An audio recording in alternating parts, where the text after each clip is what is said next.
நேர்மையா பேசினதையும் பயப்படாதீங்க, உண்மை சூடத்தான் செய்யும். ஆனா யாரையும் காயப்படுத்தாம பேசுறேன்.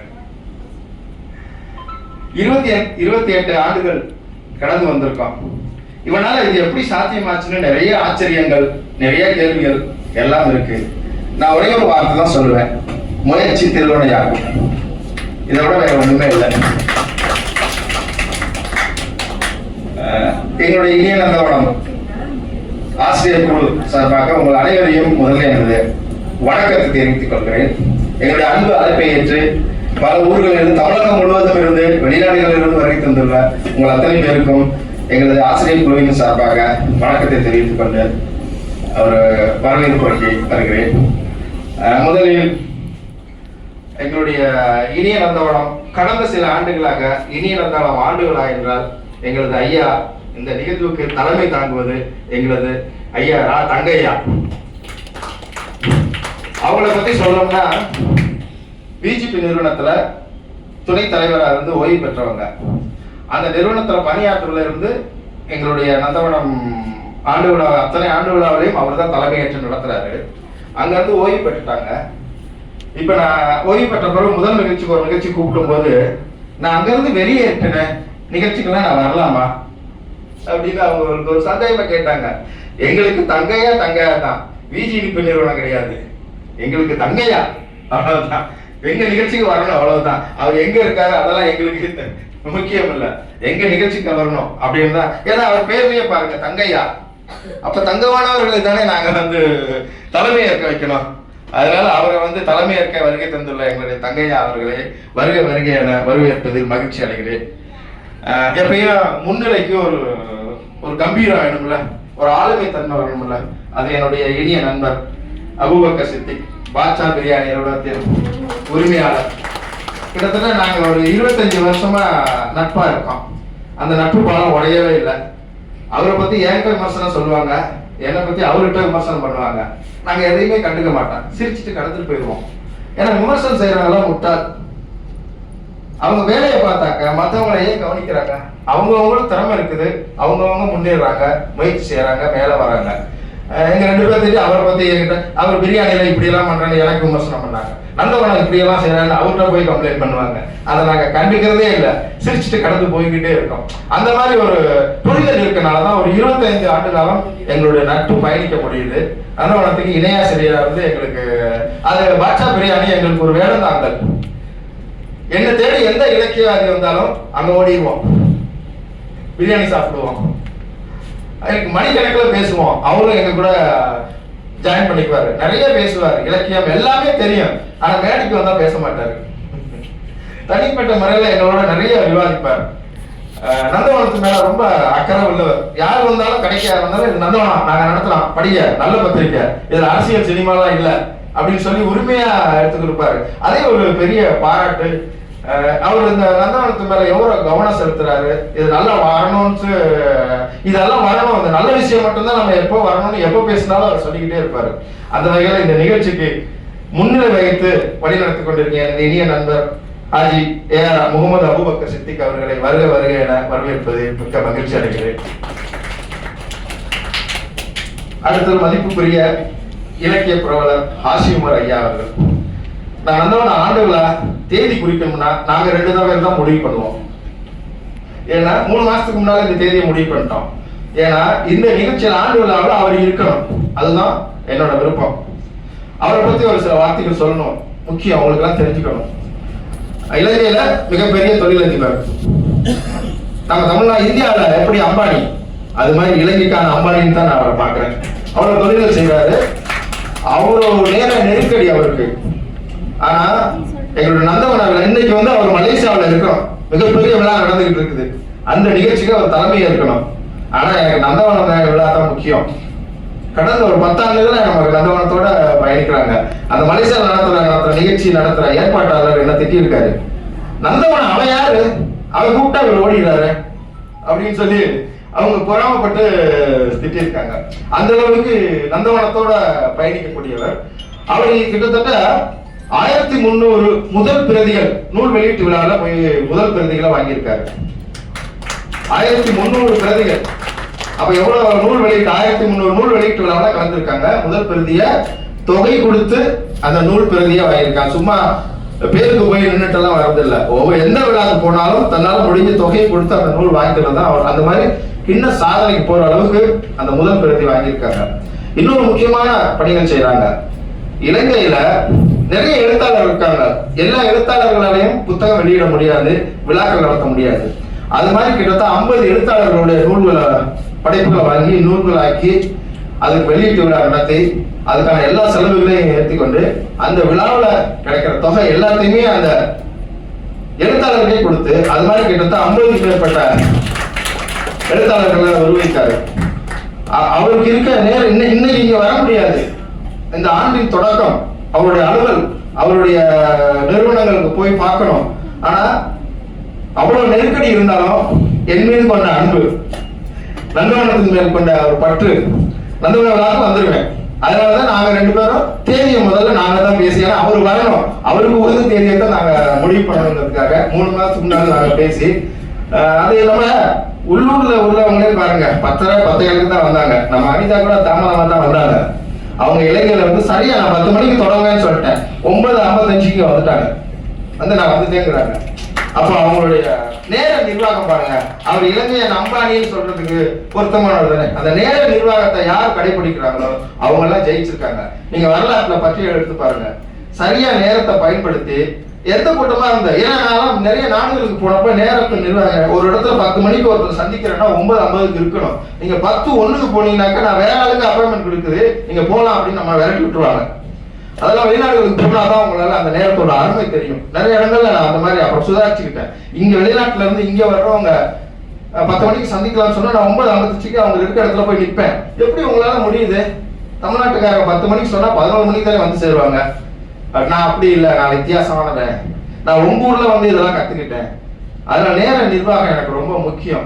சரியான நேரத்துக்கு ஆரம்பிக்கணும் அப்படின்னு அந்த சரியான நேரத்துக்கு தருவோம். அந்த மாதிரி அவருக்கு நேர நெருக்கடி. இலங்கை முழுவதும் நிறைய நிகழ்ச்சிகளை கலந்துக்கிறாங்க. இன்னைக்கு நிகழ்ச்சி இருக்கு, நாளைக்கே நிகழ்ச்சி இருக்கு. ஆனா இந்த 3 நாள் அங்க கலந்துக்க முடியாது. நேற்றே வந்துட்டாங்க தமிழ்நாட்டுக்கு, வந்து நந்தவன விழாவுக்காக வந்துட்டாங்க. இந்த 3 நாளும் அங்க எந்த நிகழ்ச்சியிலையும் கலந்துக்கல. போனதே 7ஆம் தேதி உடனே நிகழ்ச்சி, அடுத்தடுத்து நிகழ்ச்சிகள் இருக்குது. அதே மாதிரி எங்களோட வருஷம் ஒவ்வொரு வருஷமும் ஒரு 25 பெண்களுக்கு சாதனை பெண்கள் விருது கொடுக்குறோம். ஒரு 10-15 ஆண்டுகளா அந்த எல்லா விருது விழாவிலையும் அவர் இருப்பார். அதுக்கான தேதியும் அவரோட நான் டிஸ்கஸ் பண்ணி தான் அந்த தேதியும் சென்னையில நடத்துறோம். ஒவ்வொரு ஆண்டும் வர மார்ச் மாசம் இந்த ஆண்டுக்கான விருது விழா 9ஆம் தேதி விஜய் பார்க் ஹோட்டல்ல நடக்குது. அது நோம்பு நேரம், வெளியில அவங்க 1 மாசம் வெளியில எங்கேயும் போக மாட்டாங்க. ஆனாலும் நான் அன்னைக்கு ஒரு நாளாவது நான் வந்துடுறேன். காலையில வந்துட்டு மாலை காலந்து நான் இலங்கைக்கு போயிடுறேன் வரேன்னு சொல்லியிருக்காங்க. அதுக்கு எவ்வளவு பெரிய மனசு வேணும். ஏன்னா இவ்வளவு பெரிய பெண்களை நம்ம கௌரவிக்கிறோம், இதெல்லாம் ரொம்ப முக்கியம் இல்லை. இது எனக்கு ஒரு முக்கியமான விழா அப்படின்னு சொல்லி அவங்க ஒவ்வொரு வருஷமும் அந்த பெண்கள் விழாவுக்கு வந்துடுறாங்க. அதே மாதிரி எப்போது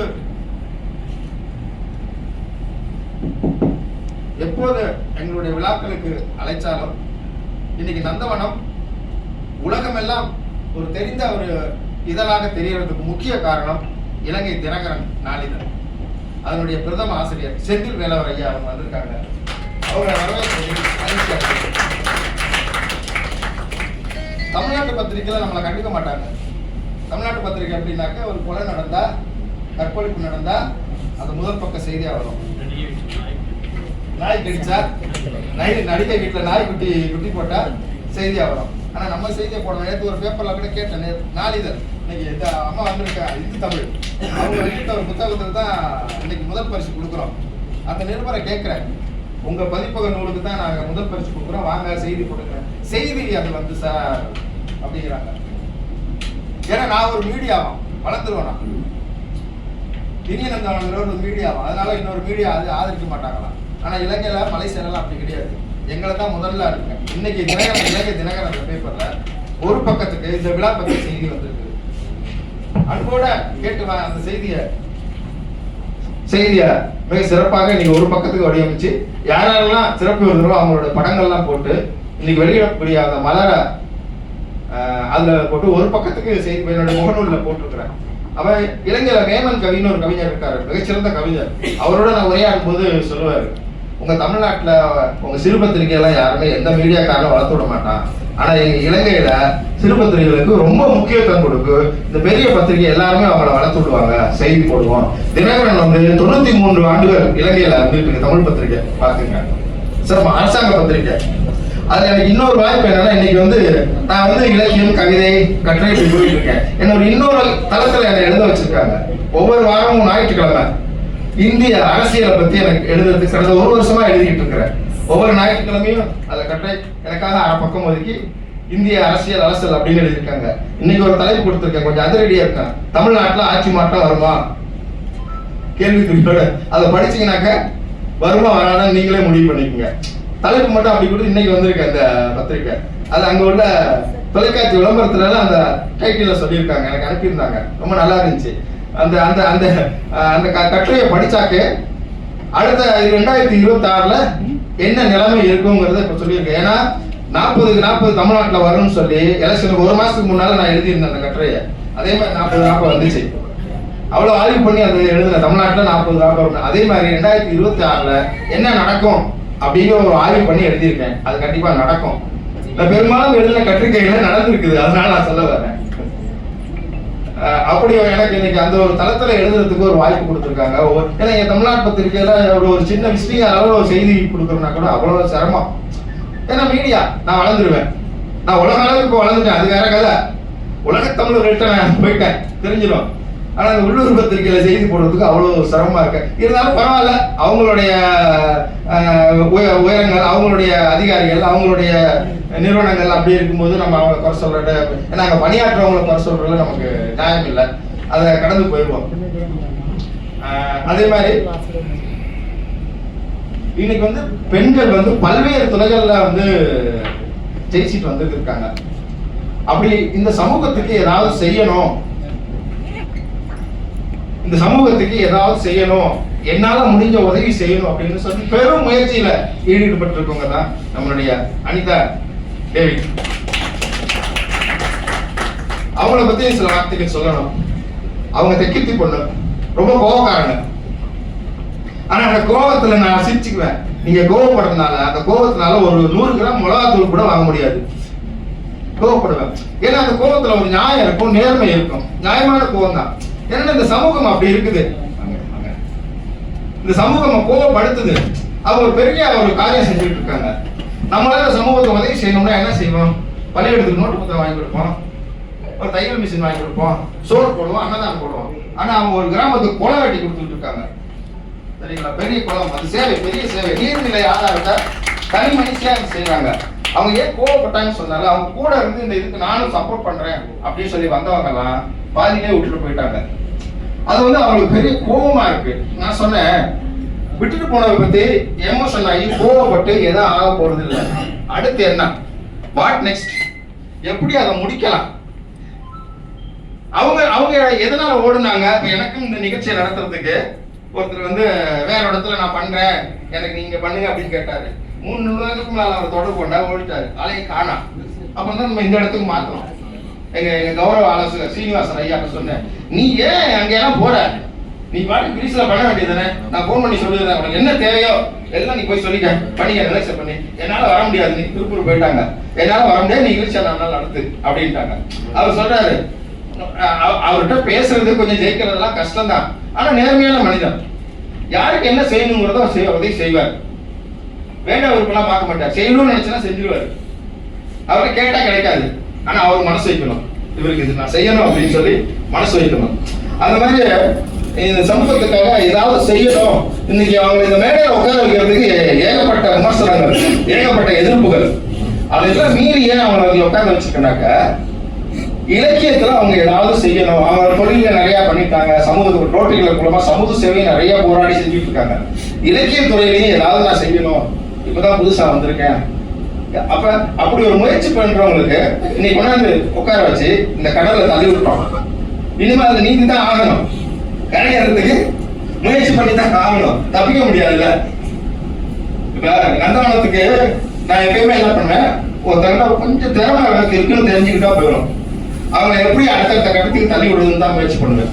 மேல வா, ஏன் திறமையை வச்சுக்கிட்டு வீணாக்குறீங்க, நேரத்தை உங்களையும் நீங்க வீணாக்குறீங்க அப்படின்னு சொல்லி அவங்கள வந்து உற்சாகப்படுத்திக்கிட்டே இருப்பாங்க. செய்யுங்க, எழுதுங்க, வாசிங்க அப்படின்னு சொல்லிட்டு. அவங்க இப்பதான் எழுத்துத்துறைக்கு எல்கேஜி, இப்பதான் புத்தகம் வாசிக்க சேர்த்தா. சத்தம் போட்டு டெய்லி ஒரு புத்தகமாவது வாசிங்க அப்படின்னு சொல்லி அவங்கள புஷ் பண்றேன். எழுது, படி அப்படின்னு சொல்லி. ஆண்டு மலர்ல கூட அவங்க கவிதை ஒண்ணு வெளியிட்டு இருக்கேன், முதல் பிரசுரமாவது ஒரு பக்கம் இருக்கேன். அந்த மாதிரி நந்தவனம் ராசியான கை. போன வருஷம் ஒரு மகேந்திர பாபுன்னு சொல்லி மதுரைக்காருக்கு முதல்ல ஒரு சிறுகதை நந்தவனத்துல ஜனவரி ஆண்டு மலர்ல வெளியிட்டேன். 5 மாசத்துல ஆனந்தவனத்துல ஒரு கதை வந்துருச்சு. அவர் அப்படியே குதிக்கிறாரு, எனக்கு முதல்ல வாய்ப்பு கொடுத்தீங்க, எனக்கு ஆனந்தவனத்துல கதை வந்துருச்சு, சந்தோஷமா இருக்கு. அதுக்கு பிறகு நிறைய பத்திரிகைகளை கதை வந்துச்சு, 10 கதை எழுதிட்டாரு. அந்த மாதிரி வாய்ப்புகள் எழுதணும்னு நினைக்கிறவங்களை நான் நிறைய உற்சாகப்படுத்தி அவங்கள கொண்டு வந்து வாய்ப்பு கொடுத்து எழுத வைக்கிறேன். அந்த வகையில அவங்கள எவ்வளவு எதிர்ப்பு, எவ்வளவு விமர்சனம் வந்தாலும் அதை பத்தியெல்லாம் கவலைப்படல.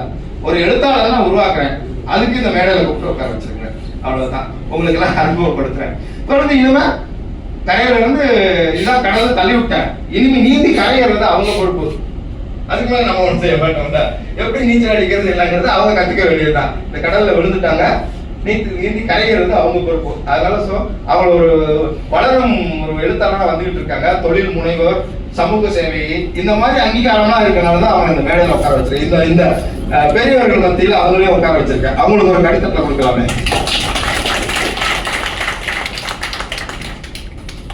பொதுவாக நான் எங்களுடைய நந்தவன நூல் விமர்சனங்களுக்கெல்லாம் கண்ணை முடிக்கிட்டு யார் விமர்சனம் செய்யணும்னா எங்க அம்மா ஜெயலட்சுமிமா, அவங்கள தான் நான் கூட. ஏன்னா அவங்க விமர்சனம் பண்ணாதான் எனக்கு திருப்தியா இருக்கும்.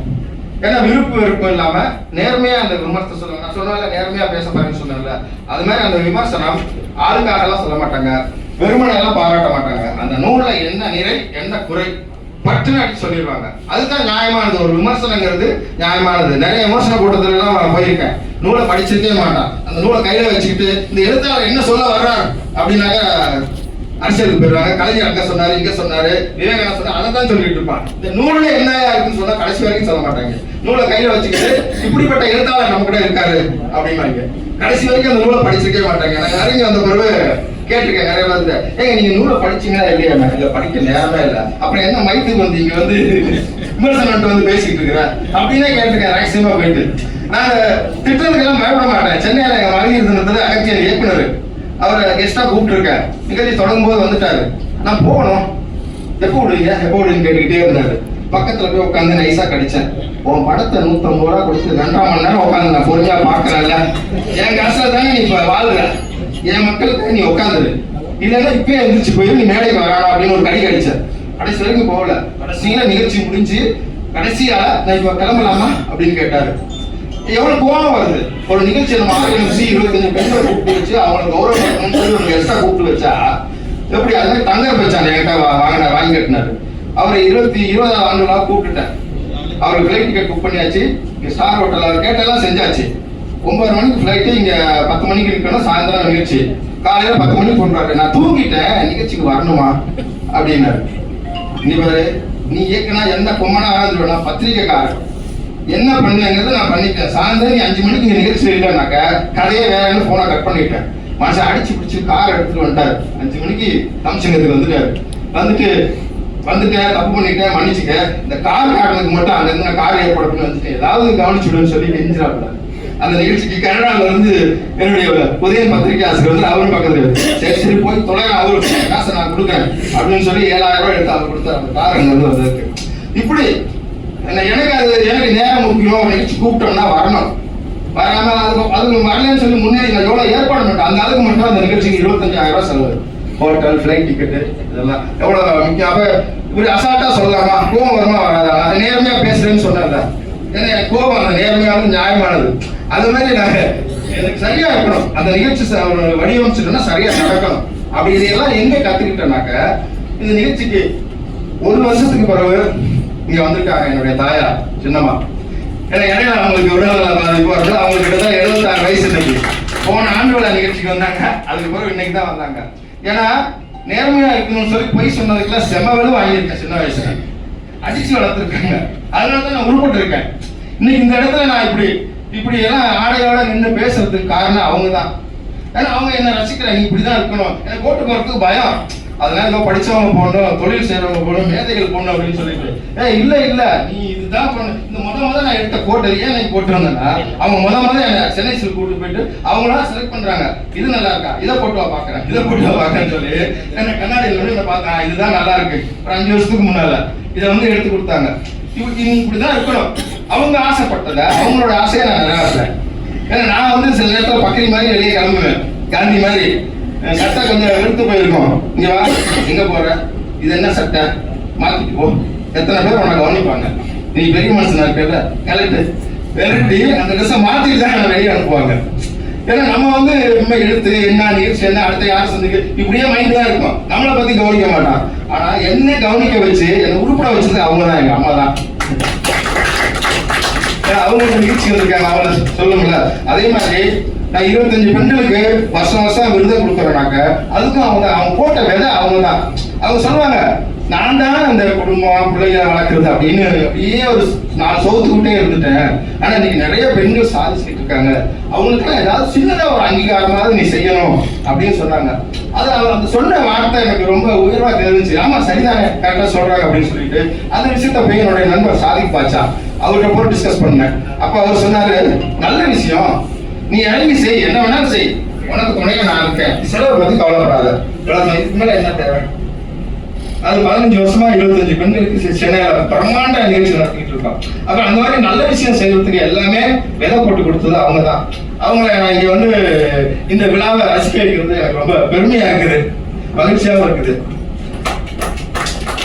அதே மாதிரி இன்னொரு முக்கியமான கடந்த ஒரு 10 வருஷமா நந்தவனத்தோட பண்ணிக்கிறாங்க. நந்தவனத்துல முக்கிய பொறுப்புகள் இருக்காங்க எங்களுடைய இணை ஆசிரியர் கவிஞர் பா. தென்றல், நந்தவனம் பவுண்டேஷனுடைய பொருளாளர், 2 பொறுப்புலையும் முக்கிய பொறுப்புல இருக்காங்க. நந்தவனம் எந்த விழாவா இருந்தாலும் அவங்க இருக்கணும். ஏன்னா இந்த வேலை உங்களுக்கு நீங்க தான் செய்யணும்னு பொறுப்பை கொடுத்துட்டா போதும், எனக்கு எந்த டென்ஷனும் இருக்காது. எல்லா விழாக்கள்லயும் அவங்க இருப்பாங்க. நிகழ்ச்சி தொகுப்பா அழைப்பதில் மட்டும் கொடுத்துட்டா போதும், என்ன செய்யணும், யாரை முதல்ல கூப்பிடணும், யாரை பேசணும், எல்லாமே அஜெண்டா போட்டு அந்த ஸ்கிரிப்ட் ரெடி பண்ணிட்டு வந்துடுவாங்க. அவங்கள வந்து 10 வருஷத்துக்கு முன்னால அவங்களை பத்தி சொல்லணும்ல, 10 வருஷத்துக்கு முன்னால அவங்க சந்திக்கும் போது அவங்களுக்கு நான் மேலே பேச கூப்பிடும் போது அவங்க வந்து அதுக்கு முன்னால அவங்களோட பள்ளியில 30 வருஷமா பணியாற்றுறாங்க. அந்த பள்ளிக்குள்ளேயே பேசிக்கிட்டு இருந்தாங்க. முதல் கூட்டத்துக்கு வரும்போது அவங்க பேசினாங்க, இந்த குழந்தைகள் எல்லாம் பள்ளிக்கூடத்துல பேசுவாங்கல்ல, அந்த மாணவர்கள்லாம் இங்க கூடி இருக்கும் பெரியோர்களே தாய்மார்களே அப்படிதான் பேசினாங்க. நான் அப்படி கூப்பிட்டு சொன்னேன், இது வந்து ஸ்கூல் மேடை கிடையாது, பொது மேடை, அதுக்குன்னு ஒரு உடல் மொழி இருக்கு அப்படின்னு பொறுமையா அவங்க ஒரு ஸ்டெப்பா சொன்னாங்க. பிடிச்சுக்கிட்டாங்க. அப்படியே பேசி பேசி பேசி கடந்த 1 வருஷத்துக்கு முன்னால பெய்டு பேச்சாளராக வந்துட்டாங்க. ரொம்ப சந்தோஷமா இருந்துச்சு. நிறைய பேர் அவங்க வந்து பணம் கொடுத்து பேசுவாங்க, எங்க பள்ளிக்கு வாங்க, கல்லூரிக்கு வாங்க. அவங்க படிக்கிறது 5ஆம் பள்ளிக்கூட குழந்தைகளுக்கு சொல்லி கொடுக்குறாங்க. ஆனா கல்லூரி மாணவர்களுக்கு பேச்சுக்கு அவங்க கூப்பிடுறாங்க பெய்டு பண்ணி. அப்ப எனக்கு சந்தோஷமா இருந்துச்சு, நல்ல ஒரு ரேஞ்சுக்கு வளர்ந்துட்டாங்க அப்படின்னு சொல்லிட்டு. இதுல என்னன்னா கண்திஷ்டி பட்ட மாதிரி போன வருஷம் டிசம்பர் மாசம் மிகப்பெரிய விபத்து, அவங்களுக்கு கால் உடஞ்சி போச்சு, எரிஞ்சு நடக்க முடியல. 3ஆவது நாள் நான் போய் பார்க்கிறேன், பெட்ல இருக்காங்க, அசைய முடியல. எனக்கு ரொம்ப கஷ்டமாயிருச்சு. ஒரு மயிலை பிடிச்சி காலை உடைச்சி விட்ட மாதிரி அவங்க படுத்து கிடக்குறாங்க. ஏன்னா அடுத்தடுத்த விழாக்களும் இருக்கு. ஜனவரி மாசம், பிப்ரவரி, மார்ச் வரைக்கும் எங்களுக்கு நிகழ்ச்சி. எந்த நிகழ்ச்சியிலும் இவங்க வர முடியாது, மனசு கஷ்டமாயிருச்சு. ஆனா நான் அன்னைக்கு அந்த அந்த அவங்க நிலைமையை பார்த்துட்டு ஒரு முடிவு எடுத்தேன், இன்னும் 1 வருஷத்துக்கு அவங்களை கூப்பிடவே கூடாது, எந்த நிகழ்ச்சியும் கூப்பிடக்கூடாது. என் மேல நிறைய இன்னைக்கு வரைக்கும் கோபம் இருக்கு. இந்த நிமிஷம் வரைக்கும் என் மேல சரி காண்டில் இருக்காங்க, அவ்வளவு கோபத்துல இருக்காங்க. ஏன்னா அந்த விபத்துல வந்து 6 மாசத்துல ரெக்கவரி வந்துட்டாங்க. ஆனா அதுக்கு பிறகு நான் கூப்பிடல. என்னுடைய கவிதை தொகுப்பு இங்கே தான் வெளியிட்டேன், அதுக்கும் நான் கூப்பிடல. அவங்க ஆனா கூப்பிடாமே முத வீட்டை விட்டு 6 மாசம் கழிச்சு அந்த உடல் பாதிப்புல இருந்து முத வந்து நிகழ்ச்சிக்கு வந்து கலந்துட்டு அவங்களே போயிட்டாங்க. அப்பயும் நான் ஒண்ணு சொல்லல, அப்பயும் சரி கோபம். நந்தவன நிகழ்ச்சிக்கு என்ன எப்படி நீ கூப்பிடாம இருக்கலாம், அது எனக்கு கஷ்டமா இருக்கு. அப்படி நான் என்ன முடிவு பண்ணியிருந்தேன்னா, அவங்க என்ன வேணாலும் கோவப்படட்டும், நந்தவனம் குடும்பத்தை விட்டு வெளியே வேணாலும் போகட்டும், அதை பத்தி நான் கவலைப்படல. ஆனா 1 வருஷம் அவங்க வந்து வெளியில டிஸ்டர்ப் பண்ணக்கூடாது, கூப்பிடக்கூடாது எந்த நிகழ்ச்சிக்கும். கரெக்டா போன டிசம்பர்ல அடிப்பட்டாங்க, இன்னைக்கு ஜனவரிக்கு கூப்பிட்டு இந்த வேலையை நீங்க தான் செய்யணும் அப்படின்னு சொல்லிட்டேன். நேற்றும் மருத்துவமனைக்கு போய் முதல் பரிசோதனைக்கு போயிட்டு முழு நாள் அங்க இருந்துட்டு வந்தாங்க. முதல் நாள் ஃபோன் பண்றாங்க, நான் இன்னும் ஸ்கிரிப்ட் தயார் பண்ணலையே, எப்படி வந்து நிகழ்ச்சியை நடத்த போறேன், அதை பத்தி நீ கவலைப்படாத, எல்லாம் எழுதி நான் ரெடி பண்ணி வச்சுட்டேன், வந்து நீ அதை வாசிச்சா போதும். ஏன்னா என்னோட நிகழ்ச்சியில எல்லாமே ஸ்கிரிப்ட் தயார் பண்ணிடுவேன், நிகழ்ச்சி நிரலாக தயார் பண்ணிடுவேன். இந்த நிமிஷத்துல அடுத்து என்ன அப்பதான் எந்த ஒரு டிஸ்டர்பும் இல்லாம நிகழ்ச்சி போய்கிட்டே இருக்கும். அதுக்காக அவங்ககிட்ட தயார்படுத்திட்டேன். அப்ப இன்னும் கோபம் இருக்கு, இன்னும் அந்த கோபம் தீராது. ஏன்னா நான் கூப்பிடல, எந்த நிகழ்ச்சியும் 1 வருஷமா கூப்பிடல. ஆனா அவங்க அடுத்தடுத்த கடத்துக்கு போகணும்ல. ஏன் ரஹ்மான் சொல்லுவாரு, அவர்கிட்ட 5 வருஷம் பணியாற்றிட்டா அதுக்கு முன்னாடி நீ வெளியே போ, ஏன்னா நீ வெளியே இங்கேயே தான் சுத்திக்கிட்டு இருப்பாரு, என்னையே தான் சுத்தி சுத்தி வந்துட்டு இருப்பேன். அடுத்த கட்டத்துக்கு வளர்ச்சினாக்க தனியா மியூசிக் பண்ணோம்னாக்க நீ முயற்சி தேடணும்ல. அந்த மாதிரி அவங்களுக்கு ஒரு 10 ஆண்டு நந்தவனத்தோட பயணிச்சிருக்கேன். இன்னும் மேல போகணும். அந்த பெய்டு பேச்சாளருக்கு வந்தாங்கல்ல, அந்த இடத்த பிடிக்கணும், அதை நான் ஆசைப்படுறேன். நந்தவனத்துக்கு இன்னும் நான் நிறைய பேருக்கு நான் வாய்ப்பு கொடுக்க முடியும், நிறைய பேர் உருவாக்க முடியும். நிறைய இருக்காங்க, வாய்ப்பு கேட்டு நிறைய பேர் இருக்காங்க. நீங்க பெண்கள் பொது வழிக்கு வர்றது ரொம்ப கஷ்டமா இருக்குது. இன்னைக்கு இவங்க எல்லாம் வர்றாங்கனாக்கா அவ்வளவு சிரமங்கள். இன்னைக்கு இத்தனை பேர் பெண்கள் வந்திருக்கீங்கனாக்கா குடும்ப பிரச்சனை, சமையல், எல்லாத்தையும் கவனிக்கணும், கணவர் கவனிக்கணும், அப்படின்னு நிறைய பிரச்சனைகள் இருக்கு. சமூகம் இந்த பெண்களை எப்படி பாக்குது? இன்னைக்கு ஒரு சின்ன விஷயத்த வச்சுட்டு கண்ணகியே பிடிச்சி சோதனைக்குள்ளாக்கிட்டாங்க. சென்னையில வந்து எனக்கு இந்த மேடையில பேசுறதுக்கு நாங்க எங்க செலவுல வாரோம் அப்படின்னு சொல்லி சென்னையில நிறைய பெண்கள் இலக்கிய வட்டத்தெல்லாம் கேட்டிருக்காங்க. ஏன் நீங்க அங்க இருந்து இங்க வரணும்னு ஆசைப்படுறீங்க அப்படின்னு கேட்பாங்க. இல்ல திருச்சி நிகழ்ச்சிகள் எல்லாம் எங்களுக்கு பெண்கள் நிறைய வர்றாங்க. ஏன்னா நம்ம அந்த என்னோட நூல் வெளியீட்டு விழாவில் நிகழ்ச்சியில கலந்த எல்லா பெண்களும் என்ன நடுவில் வச்சு புகைப்படம் எடுத்துட்டாங்க. அதை முகநூல்ல பார்த்துட்டு நிறைய பேர் வாய்ப்பு கேட்டாங்க. ஏன் சென்னை அவ்வளவு பெரிய நகரத்தை விட்டு இங்க வர்றீங்க அப்படின்னு நான் கேட்டப்ப அவங்க சொல்றாங்க, நாங்க வாய்ப்பு கேட்டா அவங்க என்ன தெரியுமா கேட்கறாங்க, நான் அவங்களுக்கு வாய்ப்பு தரேன், எனக்கு என்ன செய்வேன் அப்படின்னு கேட்கறாங்க. நாங்க என்ன பதில் சொல்றது? ஆனா திருச்சியில அப்படி இல்லை, ரொம்ப பாதுகாப்பா எல்லாருக்கும் நீங்க வாய்ப்பு கொடுக்குறீங்க, நிறைய மேடைகள் வாய்ப்பு கொடுக்குறீங்க அப்படின்னு சொல்லி அவங்க பெருமைப்படுறாங்க. அப்ப அந்த அளவுக்கு திருச்சியில் நடக்கக்கூடிய நிகழ்ச்சிகள் பெண்களுக்கு பாதுகாக்கவும் அவங்களுக்கு வாய்ப்பாகவும் இருக்குது, வளர்றதுக்கான வாய்ப்பாகவும் இருக்குது. நான் எப்படி எனக்கு நந்தகுமார் லட்சுமி நந்தகுமார் வரல, 2 நாளுக்கு முன்னால தமிழ்ச்சங்கத்துல அவங்க ஒரு நிகழ்ச்சியில நாங்க கலந்துட்டு இருந்தோம். என்னை பத்தி அவங்க இன்னொரு ஆள்கிட்ட அறிமுகப்படுத்துறாங்க. நான் நடுவில் உட்காந்துருக்கேன். சார் இவரு பயங்கரமான ஆள் சார், யாரை எந்த மேடையில எங்க உட்கார வைக்கணும், என்ன பேச வைக்கணும்ன்றது கரெக்டா ஜட்ஜ் பண்ணி அவங்களுக்கு வாய்ப்பு கொடுப்பாரு சார். ஆனா பாத்தீங்கன்னா 1 வருஷத்துல எல்லாருக்கும் வாய்ப்பு கொடுத்துருப்பாரு, கரெக்டா அதை ஃபாலோ பண்றாரு. ரொம்ப பிரில்லியன்ட் சார். அவங்ககிட்ட இருந்து அப்படின்னு எனக்கு அப்படியே நான் நடுவில் உட்காந்துருக்கேன், என்ன சிலுத்து போச்சு அப்படி அவங்க சொல்றாங்க. நமக்கு வந்து என்னன்னா திறமை இருக்கவங்களும் வாய்ப்பு கொடுக்கணும், அவங்கள இந்த சமூகத்தில் அடையாளப்படுத்தணும், அவங்க திறமையை மேலும் மேலும் வளர்த்துக்கணும் அப்படின்னு தான் முயற்சி பண்றேன். இங்க நித்யா வந்திருக்காங்க, அவங்க வந்து இப்பதான் வளர்த்துக்கிட்டு வந்திருக்காங்க. அவங்க ஒரு புத்தகத்தை எழுத வச்சுட்டோம், கவிஞர் ஆக்கிட்டோம்.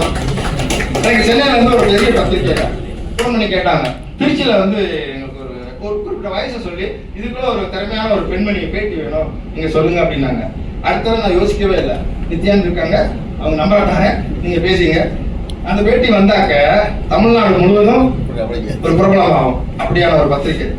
ஏன்னா அவங்க திறமை, அவங்கள ஃபோக்கஸ் பண்றவங்கள இன்னைக்கு நிகழ்ச்சிட்டே இங்க வந்துகிட்டே இருந்ததுனால அவங்க லைஃப் வாழ்றதுக்காக அவங்களுக்கு நல்ல ஒரு வழி கிடைச்சிருக்கு, இப்ப நல்ல ஒரு பணி கிடைச்சிருக்கு திருச்சிக்குள்ளேயே போறதுக்கு. ஏன்னா இந்த மாதிரி பொது இடங்கள்ல வந்து அவங்க வந்து பயணிச்சு ஒரு எல்லாரோட தொடர்பு ஏற்றி போறதுனால ரொம்ப பயனுள்ளதா இருக்கு. அதே மாதிரி நாங்க இன்னைக்கு நிறைய பேருக்கு கொஞ்சம் நேரம் எடுத்துக்கிறேன், கோச்சிக்காதுங்க. ஏன்னா இப்பதான் எனக்கு இதுக்கப்புறம் பேசுறதுக்கு வாய்ப்பே கொடுக்க மாட்டாங்க, வாய்ப்பை பிடிக்கிடுவாங்க. நாங்க எப்படியும் நாங்க வந்து ஒவ்வொரு வருஷமும் சிறந்த சுய முன்னேற்ற நூலுக்கு வந்து பரிசு கொடுக்குறோம், ஒரு 5 வருஷமா கொடுத்துட்டு இருக்கோம். அந்த மாதிரி இந்த வருஷம் அறிவிப்பு கொடுத்தப்ப முதல் பரிசுக்கு நாங்க தேர்வு செஞ்சது பிரிய சகி வந்திருக்காங்க, சென்னையில இருந்து வந்திருக்காங்க. அவங்க பெருதிலும் பெருமைகள் அப்படின்னு ஒரு நூல் எழுதியிருக்காங்க. முதல் பரிசு. 2வது பரிசு கடவுள் மணிமாறன் வாழ்ந்து காட்டும்னு எழுதியிருக்காங்க, அவர் வரலைட்டாரு. 3வது பரிசு ராஜன் பாண்டிச்சேரியில இருந்து, அவரும் வரலைட்டாரு. இனிமே இந்த பக்கம் வந்துடாங்கன்னு சொல்லிட்டேன். நானே கூட பெரிய மேடை அமைச்சு உனக்கு பரிசு கொடுத்து தேர்வு பண்ணி எவ்வளவு மெனக்கட்டு இது பண்ண, நீ வேற நிகழ்ச்சி இருக்கு போகணும், உங்க நிகழ்ச்சி நீ வரவே வராத, உனக்கு பரிசு தர மாட்டேன், அப்படியே ஓடி போயிரு அப்படின்ட்டு. இது நியாயமா இல்லையா, நேர்மையா இல்லையா? எவ்வளவு மெனக்கட்டு இருக்கு, இந்த பக்கம் வராங்கன்னு சொல்லிட்டேன், அவ்வளவுதான். இல்ல வேற யாராவது அனுப்ப, நான் தேர்ந்தெடுத்தது ஒண்ண, நீ தான் எழுத்தாளர், உன்னோட புத்தகம் தான், நீ இன்னொரு எதுக்கு அனுப்புற முடியாது அப்படின்ட்டு நான் குப்பையில நான் தூக்கி போடுறேன், உனக்கு தர மாட்டேன், வேணா நீ வந்து வாங்கிக்க அப்படின்னு சொல்லிட்டேன். ஏன்னா அதை எவ்வளவு கஷ்டம்னு பாருங்க. நாங்க அறிவிப்பு கொடுத்து அந்த 10,000 ரூபாய் நாங்க நன்கொடைய அவர்கிட்ட கேட்டு அவங்ககிட்ட அதை கேட்டு வாங்குறது எவ்வளவு கஷ்டம், இது மாதிரி பண்றோம் அப்படின்னு சொல்லி எவ்வளவு விஷயங்கள் இருக்கு. இவங்க அசால்ட்டா நான் எனக்கு வேற வேலை இருக்கு, வேற நிகழ்ச்சி இருக்குது அப்படின்ட்டு போறாங்க. எவ்வளவு கஷ்டம் இருக்கு. அதனால இந்த மாதிரி அதே மாதிரி நாங்க தொடர்ந்து வெற்றி தமிழன் விருது கொடுக்குறோம் பல்வேறு துறைகள்ல சாதிக்கிறவங்களுக்கு. அந்த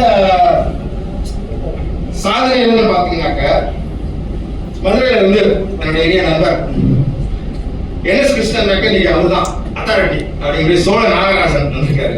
அவருக்கு வெற்றி தமிழன் விருது கொடுக்குறேன்.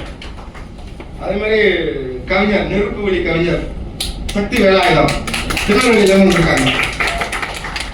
திருநெல்வேலி எனக்கு ரொம்ப பாசக்கார பயப்புள்ள ஊரு. அங்க எனக்கு வந்து பாருங்க, அவர் ஒருத்தர் தான் விருது வாங்குறாரு, ஒரு கேங்கே வந்திருக்காங்க. அது காரணம் என்னோட இனிய நண்பர் பாப்பாக்குடி செல்வமணி. அவருக்கும் எனக்கும் என்ன சம்பந்தம்னா ஒரே ஒரு தான், கலைஞர் தான். அவருக்கு கலைஞரை பிடிக்கும், எனக்கு கலைஞரை பிடிக்கும். அரசியல் வேற, ஆனா அவரோட எழுத்து எங்களுக்கு பிடிக்கும். நான் திருநெல்வேலிக்கு போனேன்னாக்க அவரோட பாதுகாப்பா என்னை பார்க்குவார். எனக்கு என்ன தேவையோ எல்லா வேலைகளும் பார்க்க திருநெல்வேலி சிறப்பு பண்ணும்போது கூடயே இருந்து மதிப்புக்குரிய பத்மஸ்ரீ தாமோதரன் அவர்கள் வர்றாங்க. அவங்க வரைக்கும் நிறைய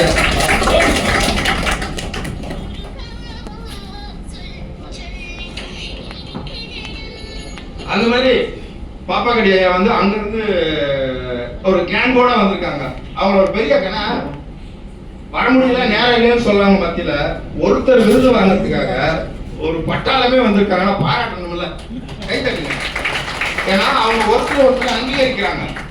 நம்ம நண்பன் விருது வாங்குறான், நம்ம கூட போய் அவங்களுக்கு துணையா நிக்கணும்னு வர்றாங்கல்ல, அது பெரிய விஷயம். அதுதானே தேவை, நட்பு. எல்லாரும் கூடி இருக்க நட்பு தானே. அது மாதிரி அந்த நெருப்பு விலை தம்பி சக்தி வேளாண் வருகை நான் வரவேற்கிறேன். அடுத்து இனிய நண்பர் கவிஞர் கண்மணி ராஜா முகமது எங்க காணா அது உட்காந்துருக்காரு. கிட்டத்தட்ட 25 வருஷமா சினிமா துறையில ஜெயிக்கணும், நிறைய படங்கள் உரையாடல் எழுதியிருக்காரு, பாடல் எழுதியிருக்காரு, முதல்நிலை இயக்குனராக வந்திருக்காரு. ஆனா அவருக்கு ஜெயிக்கணும்.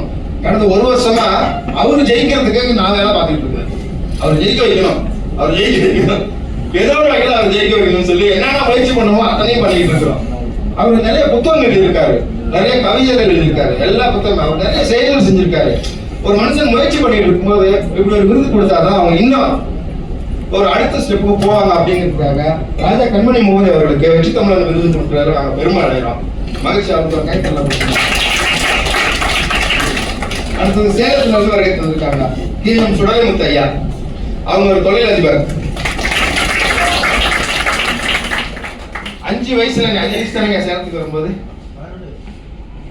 12 வயசுல திருச்செந்தூர் பகுதியில இருந்து சேலத்துக்கு வந்து ஒரு கடையில மளிகை கடையில வேலை பார்த்து நொந்து நூடுல்ஸ் ஆகி அடிப்பட்ட அவரோட பேட்டி போட்டிருக்கேன் அந்த இடத்துல. அதனால தெரியுது அவரை பத்தி. நிறைய கஷ்டம், சம்பளமே இல்லாம அவர் வேலை வாங்கியிருக்காங்க, அடிச்சு வச்சிருக்காங்க, அவமானம் எல்லாம் பட்டு ஆனா இன்னைக்கு ஒரு வெற்றியாளனா வந்திருக்காரு, ஜெயிச்சிருக்காரு. திருமணத்தை வச்சு நிறைய பேருக்கு வேலை கொடுக்குறாரு. இந்த சமூகத்துக்கு நான் கஷ்டப்பட்டாலும் இந்த சமூகத்துக்கு ஏதாவது நான் உதவி செய்யணும் அப்படின்னு சொல்லிட்டு நிறைய பேருக்கு அவர் உதவி செய்யறாரு. நந்தவனா நாங்க சேலம் சிறப்பு போடும்போது ஐயா உங்க பேட்டி போடணும் அப்படின்னு சொன்னேன். வாங்க, ஏன்னா தொடர்ந்து எங்க நந்தவனத்தை படிக்கிறாரு. ஒரு 2 வருஷம் இருக்குங்க. NS கிருஷ்ணனுடைய நினைவு நாள்ல இங்க திருச்சியில அவருடைய இதுக்கு வந்திருந்தாங்க. அப்பதான் சந்திச்சேன் அவரை. ஒரு குறும்படம் நாங்க NS கிருஷ்ணன் பாகவதரை பத்தி ஒரு படம் குறுப்படம் தயாரிச்சோம். அது என்னையும் நடிக்க வச்சாங்க, எத்திராஜ் அப்படியே கட்டா நடிக்க வச்சாங்க. அதான் நான் முதல்ல நடிச்சது, முதலும் கடைசியும் நடிச்சது அதுதான், வேற எங்கேயும் நான் நடிக்கல. அந்த நிகழ்ச்சி அந்த குறும்பட திரையிடலுக்கு வந்திருந்தாங்க. அன்னைக்கு பழக்கம். அதுக்கப்புறம் ஒரு 1 வருஷமா அவரோட நான் தொடர்புல இருந்துகிட்டே இருந்தேன். சேலம் சிறப்பு போகும்போது ஐயா உங்க பேட்டி போனா நல்லா பண்ணிடுவோமே, என்ன உதவி வேணும், என் மண்டலம் இருக்குது அதுல கூட வெளியிட்டுலான்னா வச்சுக்கங்க அப்படின்னாங்க. எல்லாரையும் அப்படி சொல்ல முடியுமா? அந்த மண்டபத்துக்கு எவ்வளவு செலவு இருக்கும் சொல்றதுக்கு ஒரு மனசு வரும்ல. ஆனா நாங்க வேற இடத்துல பண்ணோம், அந்த இடம் நாங்க எடுக்க முடியல. ஆனா இன்னொரு நாள் ஏதாவது நாங்க எங்களுக்கு ஒரு உதவி வரும்போது கண்டிப்பா சேலத்துல நாங்க நிற்போம்ல. அது ஒரு தொழிலதிபருக்கு நாங்க அங்கீகாரம் பண்ணணுக்காக KM சுடலைமுத்து ஐயா அவர்களுக்கு வெற்றி தமிழன் விருது கொடுக்கறதுல நாங்க பெருமை அடைகிறோம். ரொம்ப மகிழ்ச்சியா இருக்கு. அதே மாதிரி பேராசிரியர் முனிஷ் மூர்த்தி, அவரை நான் இது வரைக்கும் சந்திச்சதில்லை. அப்படி ஒரு கேட்டாக்கா அனுப்பிச்சிருந்தார் பாய். அவர் கல்லூரியில் பேராசிரியராக வேலை பார்க்குறாரு. மாணவர்களுக்காக நிறைய நிகழ்ச்சிகள் அவங்க ஊக்கப்படுத்துறாரு, வழிகாட்டுறாரு. அவர் ஃபோனில் தான் பேசினேன். ஆனால் அவர் கேட்கலாம் அவரோட செய்த சாதனைகளை பற்றி புத்தகமாக அனுப்பியிருந்தாரு. அதை படித்ததுமே அவர் தேர்வு பண்ணணும் அப்படின்னு நாங்கள் முடிவு பண்ணிட்டோம். அப்போ அந்த வகையில் முனிஷ் ராமநாதபுரத்துலேருந்து வந்திருக்காரு. இங்கே திருச்சி பிசப்பில் வேலை பார்க்குறாரு, பேராசிரியராக இருக்காரு. அவரை நான் விருது கொடுக்குறதால ரொம்ப மகிழ்ச்சி அடைகிறேன். அது மாதிரி சகிஷாம் வந்திருக்காங்களே, அவங்க வளரும் தொழில் முனைவர். அவங்களே யாரும் எனக்கு தெரியாது. நீங்க விருது ஒன்று கொடுக்க போறீங்களே, அதை போய் சொல்லுங்க. நாங்கள் இந்த மாதிரி திறமையாளர்கள் நான் கொடுக்குறோம். அவங்க ப்ரொஃபைல் அனுப்புனாங்க. அவங்க என்னன்னா வீட்டிலேயே இந்த கேக் எல்லாம் உற்பத்தி பண்ணி ஆன்லைன்ல விற்பனை பண்றாங்க. வளரும் ஒரு தொழில் முனைவோர். அவங்களை அங்கீகரிக்கணும்ல, அங்கீகரிச்சு வளர்த்து விடணும்ல. அதுதான் அவங்களுக்கும் வெற்றி தமிழனி அப்படின்னு சொல்லி அந்த விருதை கொடுக்குறோம். அதே மாதிரி கலைமகே சீனிவாசன் ஐயா வந்திருக்காங்க. அவங்க எனக்கு அறிமுகம் இல்லை. ஆனா எங்களுடைய பிஆர்ஓ தனபால் அவர் இன்னைக்கு நிகழ்ச்சிக்கு வர முடியல, வேற நிகழ்ச்சி போயிட்டாரு. அவர் தான் ஐயா அறிமுகப்படுத்தி அவங்க நிறைய சேவை செஞ்சுக்கிட்டு இருக்காங்க, அவங்களுக்கு விருது கொடுங்க அப்படின்னாங்க. அவங்களுக்கு இந்த வெற்றி தமிழர் விருது கொடுக்குறதுல பெருமை அடையலாம். அதே மாதிரி எனக்கு இன்னொரு நண்பர் இருக்காரு, ஸ்ரீரங்கத்தில் இருக்காரு. ரொம்ப நல்ல மனிதர் அப்படின்னா அந்த அந்த அந்த நல்ல மனிதர் சொல்றேன்னா அந்த வார்த்தைக்கு 200% சரியானவர். ஸ்ரீரங்கத்தில் வளர்ச்சியில நலச்சங்கத்தோட தலைவர், நிறைய ஸ்ரீரங்கத்தோட வளர்ச்சிக்காக நிறைய செஞ்சுட்டு இருக்காரு. சார் நம்ம உங்க சார்பா யாருக்காவது விருது கொடுக்கணும் சார், நீங்க ரெக்கமெண்ட் பண்ணலாம் அப்படின்னு சொன்னேன். உடனே சொன்னார், மாணவர்களுக்கு தொலையூர் பகுதியில கிராமப்புற மாணவர்களுக்கு கல்வி வழியாக இயங்கிட்டு இருக்கிற நம்ம துரைராஜ் கிருஷ்ணமூர்த்தி, ராஜதுரை கிருஷ்ணமூர்த்தி ஐயா, அவங்க ஒரு அகாடமி வச்சு கிராமப்புற மாணவர்களுக்கு நிறைய உதவிகள் செஞ்சுக்கிட்டு அவங்களை விழிப்புணர்வு கொடுத்துட்டு வந்திருக்காங்க. அவங்க சொன்னாங்க, நீங்க அவரை பத்தி எனக்கு யாருமே தெரியாது, அவரை பத்தி ராஜதுரை ஐயா பத்தி எதுவுமே எனக்கு தெரியாது. இன்னைக்கு அவர் சந்திக்கிறேன். ஆனா சுரேஷ் வெங்கடாசலம் சொல்லிட்டார், ஸ்ரீரங்க நலச்சங்கத்தோட தலைவர் சொல்லிட்டார். அப்ப அவர் சொன்னா சரியா இருக்கும் அப்படிங்காக அந்த விருதுக்கு தேர்ந்தெடுத்து வெற்றி தமிழர் விருது கொடுக்குறதுல நாங்க ரொம்ப பெருமை அடைகிறோம். அப்புறம் எனக்கு பிடிக்காத ஒண்ணுது தமிழ்ல மன்னிப்பு தாமதமா வந்தாலும் அவருக்குள்ள நேர நெருக்கடிகள். எங்களுடைய ராமதன் ஐயா பத்மஸ்ரீ விருது. ஏன்னா நான் இந்த விருது கொடுக்கறது கோயம்புத்தூர்ல இருந்து எனக்கு ஒரு போன் வந்துச்சு, நீங்க விருது விழா வச்சிருக்கீங்களா, யார் கையால கொடுக்க போறீங்க அப்படின்னு கேட்டாங்க. இது மாதிரி நம்ம ஜனாதிபதி கையில விருது வாங்கினவரு பத்மஸ்ரீ விருது வாங்கினார், அவர் கையால உங்களுக்கு கொடுக்க போறேன், வேற யாரும் வர மாட்டாங்களா, என் மோடியை கூப்பிடணுமா அப்படின்னு. கடைசி வரைக்கும் நான் அவரை தேர்வு பண்ணவே இல்லை. இதை விட அவனுக்கு சிறந்த ஆள் வேணும் விருது கொடுக்கறதுக்கு. ஜனாதிபதி கையில விருது வாங்கணும், கையால விருது வாங்குறது அவ்வளவு பெருமை. அந்த எங்களோட பையனுக்கு ரொம்ப அக்கறை உள்ளவர், என் மேல அக்கறை உள்ளவர். அப்ப அவர் இந்த மேடை கூப்பிடுறதுல ரொம்ப பெருமையா இருக்குது. அதனால அவருக்கும் நம்முடைய வரவேற்பு ஒரு கைத்தட்டலோட வரவேற்பு. அப்புறம் இந்த நிகழ்ச்சியில கவிதை வாசிக்கிறதுக்காக வந்திருக்காரு. ஒரு தேநீர் நிறுவனத்தை வச்சு நடத்திட்டு இருக்காரு. அவரை நான் மொபைல்ல வச்சிருக்கேன், தேநீர் சந்திரசேகரன் தான் வச்சிருக்கிறேன். வளரும் கவிஞர், நல்ல கவிஞர். அவரு கூட குரல் வளரும். போன வாரம் கொடைக்கானல கவிதை திருவிழா நடத்தணும், வந்து அருமையா பிச்சு வந்துட்டாரு, கவிதை கைத்தட்டல் வாங்கிட்டாரு. அப்ப அதை பார்த்துட்டு தான் இந்த நிகழ்ச்சி நீங்க ஒரு கவிதை வாசிக்கணும் அப்படின்னு சொல்லி அவர் அழைச்சிருக்கோம். அதே மாதிரி எங்களுடைய திருவள்ளுவர் ஐயா எல்லா நிகழ்ச்சியிலும் எங்களோட பயணிக்கிறார். அவரையும் வருகையான வரவேற்பதில் மகிழ்ச்சி அடைகிறேன். எங்களுடைய சபி ஐயா வந்திருக்காங்க. எல்லாருக்கும் ஆதரவு கொடுக்குற திருச்சிக்குள்ள எல்லா இலக்கிய அமைப்புகளுக்கும் எல்லோரோடையும் அந்த சில அமைப்புகள்ல கூட அவங்க இந்த அமைப்பு அப்படின்லாம் சொல்லிட்டு இருப்பாங்க. அவர் அப்படி கிடையாது. எல்லா அமைப்புக்கும் போவாரு, உட்காருவாரு, அவங்களுக்கு அவளால முடிஞ்ச உதவிகளையும் செய்வாரு. அந்த மாதிரி ஒரு நல்ல மனிதர் அவர். அரிமா சபி அவர்களை வருகன்னு வரவேற்றாரு. அப்புறம் எங்களுடைய இளம் கவிஞர் சுரேஷ் வந்திருக்காரு, தொழில் சுரேஷ் ஆரம்பம் வந்திருக்காரு. அவரு ஒரு 2 மாசத்துக்கு முன்னால என்கிட்ட ஒரு போன் நம்பர், ஆனா அவங்களை பத்தி வெளியில அவங்களை பத்தி தப்பா விமர்சனம் எல்லாம் பண்றாங்க அப்படின்னாரு. நான் சிரிச்சேன்.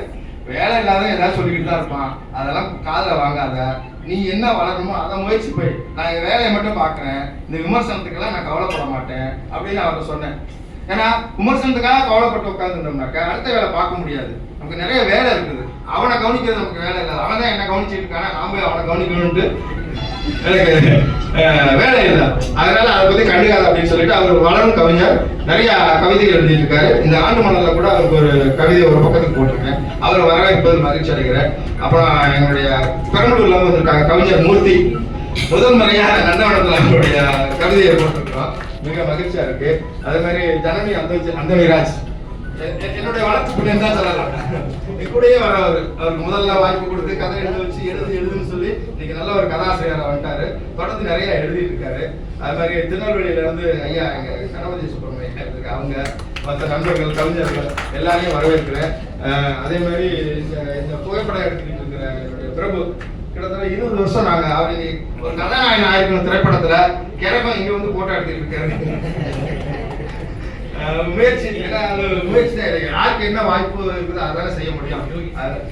இன்னைக்கு யோகி ஆயிட்டாரு. மிகப்பெரிய ஒரு கோயில், அகத்தியருக்காக ஒரு கோயில் கட்டி நிறைய பேருக்கு உதவி செஞ்சிருக்காரு. அவரை பாராட்டணும். பிரபு வந்து மகிழ்ச்சி. எனக்கு எப்பயுமே எங்க நிகழ்ச்சியில யாரு போட்டோ எடுத்தாலும் அதுல எனக்கு ஒரு திருப்தி இருக்காது. பிரபு வந்து நிக்கணும். அவர் என்கிட்ட வந்து பிசினஸ் பேச மாட்டாரு. சார் சொல்லிட்டீங்கல்ல, நான் வந்து விட்டுங்க பணத்தை நீங்க என்ன கொடுக்குறீங்களோ நான் வாங்கிட்டு போறேன். அதுக்காக உங்களுக்கும் அப்படி செய்வாங்க நீங்க நினைக்காங்க. எங்களுடைய நட்பு 20 ஆண்டு நட்பு. நந்தவனம் ஆஸ்தான புகைப்பட கலைஞர். அதாவது எங்க நிகழ்ச்சி நடத்தினாலும் வெளிநாட்டில் நடத்தினாலும் வரலையான்னு இருப்பாரு. நான் அவருக்கு செலவு வைக்க கூடாது அப்படின்னா நான் கூப்பிட நிகழ்ச்சிக்கு வாங்குறப்போ போதும் அப்படின்றாரு. அதனால முக்கியமான நிகழ்ச்சிகளாக அவர் வந்துருவாரு. இந்த நந்தவன நிகழ்ச்சிக்கு இங்க வந்து அவர் புகைப்படம் எடுத்துட்டு இருக்காரு. அதே மாதிரி எங்களுடைய எழுத்தாளர் சங்கத்துடைய தலைவர் இன்னைக்கு அவங்க பொதுச் செயலாளர் ஆயிட்டாங்க. அவங்க எனக்கு செயலாளர்ங்கிற ஒரு பொறுப்பையும் கொடுத்துருக்காங்க. எழுத்தாளர் வந்திருக்காங்க. அவங்கள வரவேற்பது மகிழ்ச்சி அடைகிறேன். அவங்களுடைய பேட்டி கிட்டத்தட்ட அவங்க நிறைய சாதனை செஞ்சிருக்காங்க. ஆனா அவங்களை பத்தி நான் தகவல்கள் பேட்டி எதுலையுமே நான் படிச்சதில்லை. அது விரும்ப மாட்டாங்க. அவங்களுக்கு விருது கொடுக்குறேன்னாக்கா எனக்கெல்லாம் எதுக்கு விருது, நான் நிறைய பேருக்கு விருது கொடுக்குறேன் அப்படிம்பாங்க. ஆனா அவங்களை பேட்டி எடுக்கணும். அவங்களுடைய அந்த கிட்டத்தட்ட 30-40 ஆண்டுகள் நிறைய இந்த சமூகத்துக்காக பணியாற்றிருக்காங்க. அதெல்லாம் பதிவு செய்யணும்னு முடிவு பண்ணேன். ஒரு 6-7 பக்கத்துக்கு நந்தவன மலர்ல அவருடைய பேட்டி போட்டிருக்கேன். நீங்க போகும்போது அவசியம் மலர் வாங்கிட்டு போங்க. நீங்க இந்த நிகழ்ச்சியில கலந்துக்கிறது உங்களுக்கு அடையாளமா இந்த தமிழ் பணிக்கு ஏதாவது நீங்க செய்யணும்னு விருப்பப்பட்டா ஆண்டு மலர் வச்சிருக்கிறேன். நீங்க வெளியிட போறேன். ஒவ்வொருத்தரும் நீங்க அந்த ஆண்டு மலரை வாங்கிட்டு ரொம்ப இல்லை, 200 ரூபாய் தான். நீங்க ஒரு உதவியா செய்யலாம், ஒரு தமிழ் வளர்ச்சிக்கான உதவியா செய்யலாம். அதனால இந்த மலர் வெளியிட்ட பிறகு இந்த மலரை வாங்கிட்டு போங்க. ஐயா பத்மஸ்ரீ ஐயா வந்திருக்காங்க. இன்னொரு பத்மஸ்ரீ ஐயா வந்திருக்காங்க, புதுதான் வந்தாங்க. அவங்களே வரவேற்பது மகிழ்ச்சி அடைகிறேன். வேற யாரும் விட்டு போயிருந்தா மன்னிச்சுங்க. எல்லாரையும் நான் வரவேற்கணும்னு நினைக்கிறேன். ரொம்ப நேரம் எடுத்துக்கிட்டு இருக்கேன். மகிழ்ச்சி, ரொம்ப மகிழ்ச்சியா இருக்கு. ஏன்னா நந்தவன விழா நான் தான் எல்லாரும் பத்தியும் இப்போ பேசி ஆகணும். அதனால நான் கொஞ்ச நேரம் பேசி இங்க முன்னாடியே உட்காந்து கேட்பாரு, கவனிக்கல. அவர் ஒரு உணவக தொழிலா ஓனர் அப்படின்னு சொல்லலாம். பாலாஜி ஓனர். அவரும் கிட்டத்தட்ட ஒரு 20 வருஷமா என்னுடைய 28 வருஷமா தொடர்ந்து 28 வருஷமா நடத்திட்டு இருக்காரு. என்னுடைய நூல்களின் ரசிகன். திடீர்னு ஒரு நாள் போன் பண்ணுவாரு.